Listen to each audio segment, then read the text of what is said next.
我们来仔细听听这个是什么异响。这台车主因为这个异响跑了500公里过来找我们维修。这个异响主要有2个声音，第一个就是加油时候有哒哒哒那个声音，第二个就是像之前我们维修的有漏气的那个声音。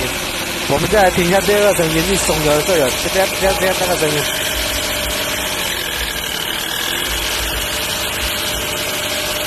这个声音一般是排气管漏气或者活塞漏气。现在我们听到应该是左边这个排气管漏气了，听到那个声音没有？接这个声音。看下皮带的已经拆下来，皮带已经拆下来了，我们听一下。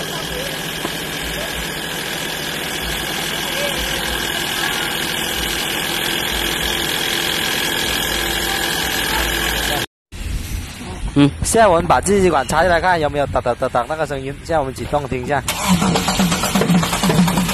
今天又下班了，关注我，下期带你们看看到底是什么问题。